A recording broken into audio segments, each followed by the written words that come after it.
ಕಾವೇರಿ ನದಿಯಲ್ಲಿ ನೀರು ಹೆಚ್ಚಿದ್ದ ಕಾರಣ ಶ್ರೀರಂಗಪಟ್ಟಣ ಗಂಜಾಂನಲ್ಲಿರುವ ತಾಯಿ ನಿಮಿಷಾಂಬ ದೇವಾಲಯ ಬಾಗಿಲು ಹಾಕಿದ್ದು, ಇಂದು ನೀರಿನಲ್ಲಿ ಇಳಿಕೆ ಕಂಡ ಹಿನ್ನೆಲೆ ಹಾಗೂ ಕಡೆ ಆಷಾಢ ಶುಕ್ರವಾರ ಆದ ಕಾರಣ ದೇವಾಲಯ ಬಾಗಿಲು ತೆರೆದಿದೆ.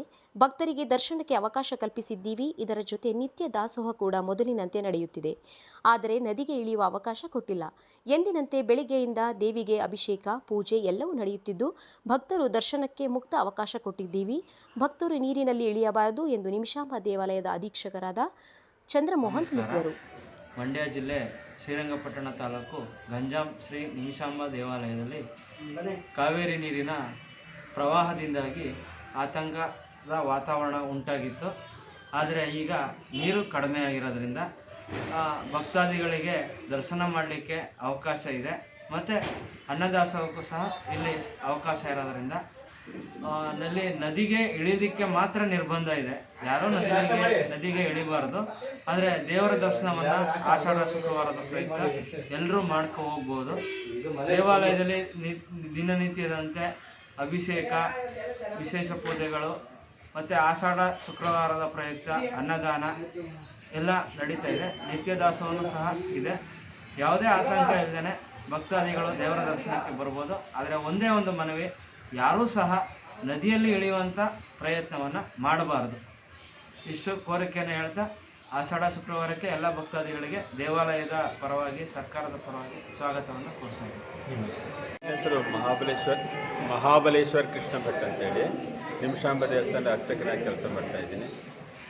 ಕಳೆದ ಒಂದು ವಾರದಿಂದ ಕಾವೇರಿ ನದಿ ಉಕ್ಕ ಹರಿಯುವ ಮುಖಾಂತರ ಈ ನಾಡಿನ ತನ್ನ ಎಲ್ಲ ಸಮಸ್ತ ಜನತೆಗೆ ಶಾಂತಿ ನೆಮ್ಮದಿಯನ್ನು ತಂದಿದ್ದಾಳೆ. ಅವಳ ಅನುಗ್ರಹದಿಂದ ಈ ರಾಜ್ಯಾದ್ಯಂತ ಅತ್ಯುತ್ತಮವಾಗಿ ಬೆಳೆಯೋದ್ರ ಮುಖಾಂತರ ಈ ಜನತೆ ಶಾಂತಿ ಹಾಗೂ ಸಮೃದ್ಧಿಯಿಂದ ಇರಲಿ ಅಂತ ತಾಯಿ ನಿಮಿಷಾಂಬ ದೇವಿಯಲ್ಲಿ ಪ್ರಾರ್ಥನೆ ಮಾಡ್ತೀವಿ. ಅದೇ ರೀತಿಯಾಗಿ ಇವತ್ತು ಕೊನೆಯ ಆಷಾಢ ಶುಕ್ರವಾರ ಆಗಿರೋದ್ರಿಂದ ಪೂಜಾ ಕೆಲಸಗಳು, ಕೈಂಕರ್ಯಗಳು ಯಥಾವತ್ತಾಗಿ ನಡೀತಾ ಇದೆ. ಯಾವುದೇ ರೀತಿ ಆತಂಕಗಳಾಗಲಿ ಅಥವಾ ಯಾವುದೇ ರೀತಿ ನೀರಿನಿಂದ ತೊಂದರೆ ಅಂತ ಯಾವುದು ನಡೀತಾ ಇಲ್ಲ. ಬೆಳಿಗ್ಗೆ ನಾವು 5:30ಗೆ ಬಾಗಿಲು ತೆಗೆದಿದ್ದೀವಿ, ಪಂಚಾಮೃತ ಅಭಿಷೇಕವನ್ನು ಮಾಡಿದ್ದೀವಿ. ಅದಾದ ನಂತರ ಅಲಂಕಾರ ಮುಗಿಸ್ಕೊಂಡು ಸಾರ್ವಜನಿಕವಾಗಿ ಏನು ಭಕ್ತಾದಿಗಳು ಬರ್ತಾರೆ ಅವರಿಗೆ ಸೇವೆ ಭಾಗ್ಯವನ್ನು ಸಮೇತವಾಗಿ ದೇವಸ್ಥಾನದ ಕಾರ್ಯನಿರ್ವಾಹಕರ ಆದೇಶದ ಮೇಲೆ ನಡೆಸ್ಕೊಂಡು ಬರ್ತಾ ಇದ್ದೀವಿ. ಅರ್ಚನೆ, ಕುಂಕುಮಾರ್ಚನೆ, ಪುಷ್ಪಾರ್ಚನೆ ಇದೇ ಥರ ಪೂಜೆಗಳು ನಡೀತಾ ಇದೆ.